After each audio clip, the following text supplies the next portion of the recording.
This is 5 on your side at 5. Focused on you. We start tonight with a weather impact alert. We have a chance for some strong storms this evening and later tonight. Thanks for joining us. I'm Mike Bush. And I'm Kelly Jackson. Our biggest threat is heavy rain and high wind through the overnight hours. Let's check in with meteorologist Jim Castillo.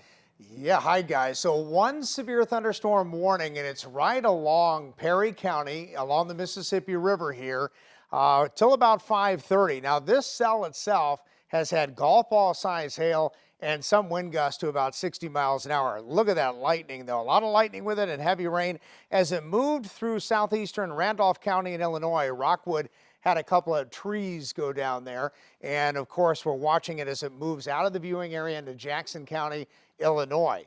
So more showers and storms are popping up in Randolph County from Evansville, and that's in Randolph County, Illinois, to Sparta, Illinois. So we'll watch these cells, and they too are moving to the east at about 20 miles an hour. And more cells are popping up right here to the east of Steelville around Crawford County and that Washington County, Missouri line there. Widen out the shot. Not a lot going on around the metro, but we are watching northern Missouri, a new severe thunderstorm watch in effect there until 11 o'clock tonight. So southern portions of Iowa, northern Missouri, and that cold front you see eventually will trigger some showers and storms in here. Probably a big line developing as we get into the late night hours here. 10 o'clock, we're watching that line push into the metro. And again, this is when we could see some severe weather in St. Louis. Much more on that coming up in just a bit. And of course, you can get our updated forecast on KSTK.com or get a link by texting the word weather to 314-425-5355. Right now, part of Big Bend Road is closed in Kirkwood for a major gas leak. This is westbound between South Fillmore and South Kirkwood Road. Let's take a live look at the scene right now. Police say Spire is there and traffic is being diverted in the area. No word yet on what caused this leak or when that road will reopen, but we are told right now there is no threat to people living in the area. Now to continuing coverage in Ferguson, where injured police officer Travis Brown remains in the hospital days after being tackled during a protest. Tonight, in an online update, his family says the officer is showing, quote, signs of progress. Support has come in from all over the community, including from 2 Metro East restaurants. And our Megan Kernan is in studio with how the owner hopes to raise money for Officer Brown and his family. Megan. Mike and Kelly, the support for Officer Travis Brown has reached across the river to Columbia and Waterloo, Illinois, where an owner of 2 local barbecue joints is fundraising for Brown's medical expenses as he remains in a coma. Saw what happened to Travis Brown, Officer Brown. I had to do it.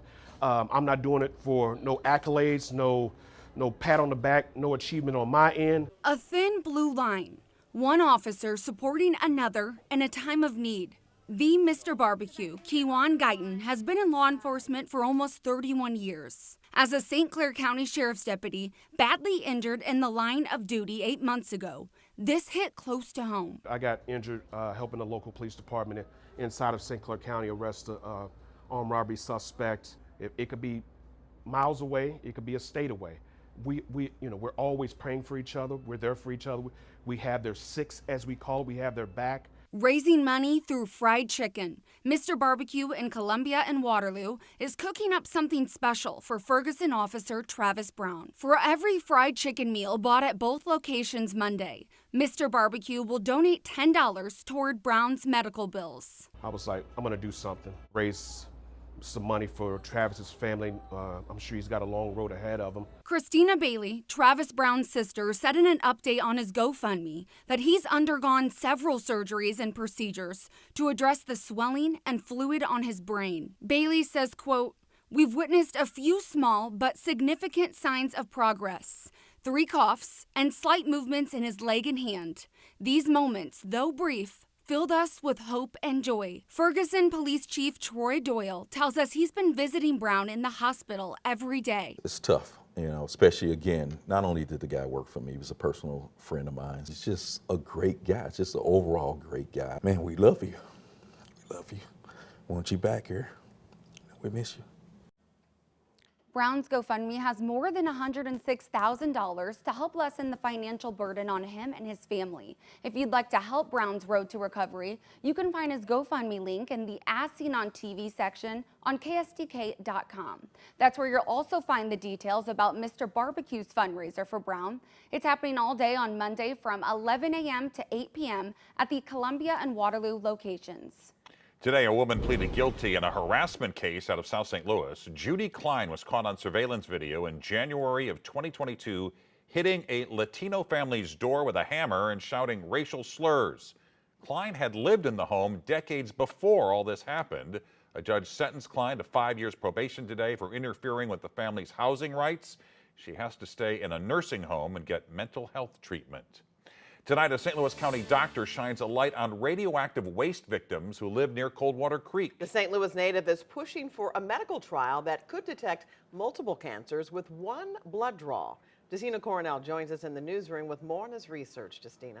Well, Dr. Gautam Agarwal grew up in St. Louis and came back to work at Mercy. As an oncologist, he started to notice a pattern. Many of his patients lived near Coldwater Creek. Coldwater Creek was contaminated by radioactive waste from the uranium processing from the atomic bomb.